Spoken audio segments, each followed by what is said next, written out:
front of you. Today we're going to do our daily review, and I'll be asking you to write your answers onto the whiteboard and then hold them up. You won't have to copy up questions. Make sure your writing is big enough for me to see, and don't waste time. This should only take about 5 minutes. Okay, we good to go? Yep. Yes. Our force is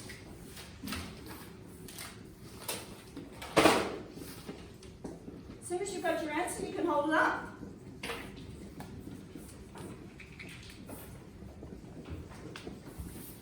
Okay, nothing else, just as quick as you can, please. I'm seeing some excellent answers there. Push, pull, or twist. Well done. I think everybody got that.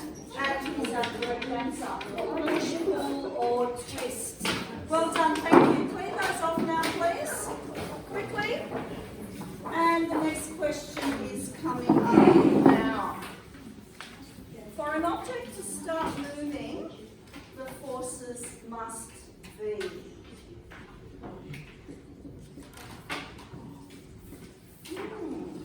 Having to think about that.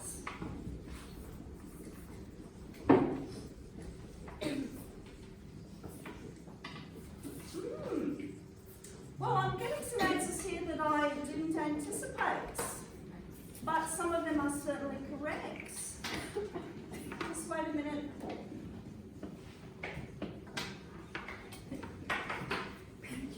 Okay, push, pull, or twist was the last question, so I hope you've got another one. This one. All right, here's the answer I expected. Now, let me just say something. I did say I was getting some answers that I didn't expect. If you had something other than that, just hold it up again, because there's something that I want to comment on. Richard, really good answer. A force stronger than a friction force.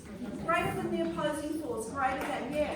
So even though you haven't given me the answer that I expected, a lot of those answers are still quite correct.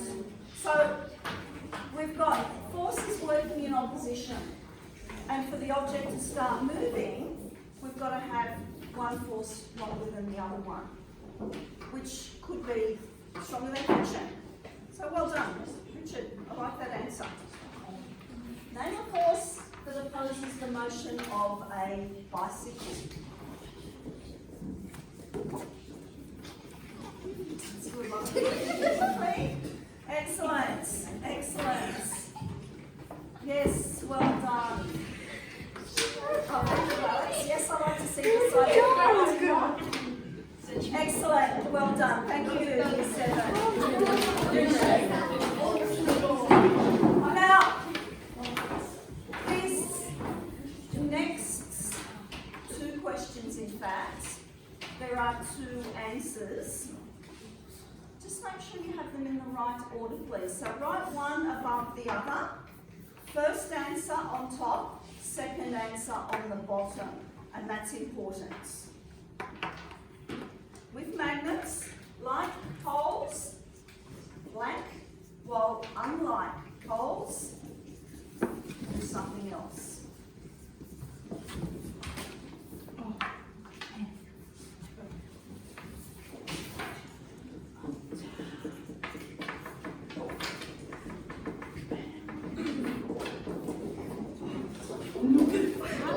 Excellent, and I think everyone got that. Well done. So it's good to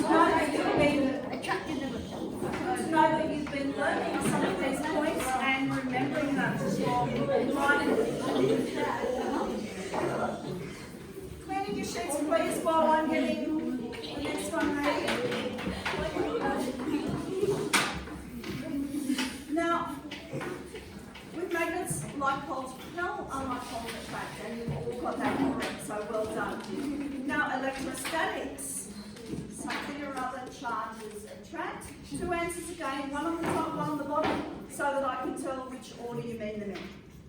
Something charges attract, whilst something else. No, books, girls. Girl, sorry. Sorry to the other girls. Charges repel. Oh, yeah. Oh, yeah, okay. So, yeah, can we have them all up, please?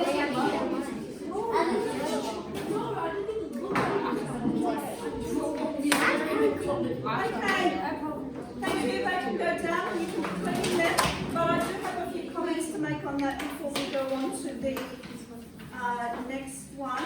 Now, Boom! I did that and I pushed it out. I know it's exciting, we're getting the right answers, and that, yes, I find that exciting too when you're getting the right answers. Like charges repel, the same as the like poles on the magnet, so the rule's the same.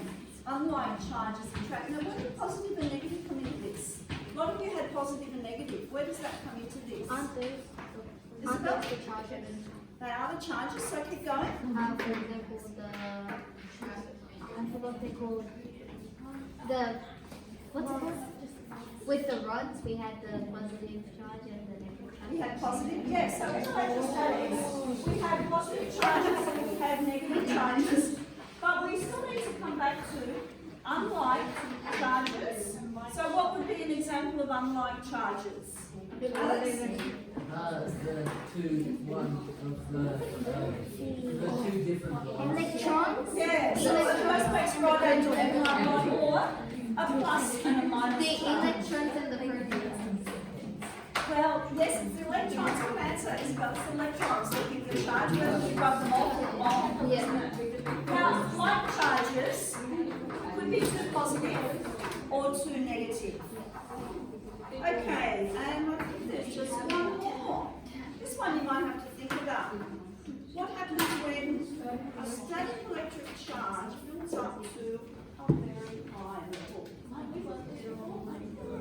I'm not going to answer that, Richard.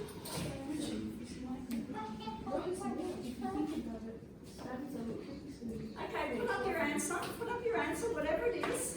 If you don't know, just put up a blank sheet. Oh, that's it. Tinker is Oh. in the chat. So, Brian, where are you? Oh, Ian, I don't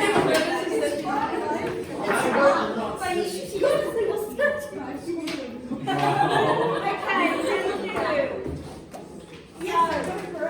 Yes,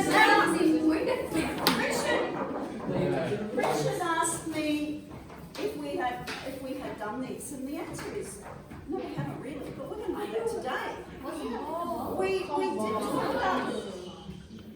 We did talk about the spark with the Van de Graaff generator, and that's one of our pictures there. So yes, we've done that part of it.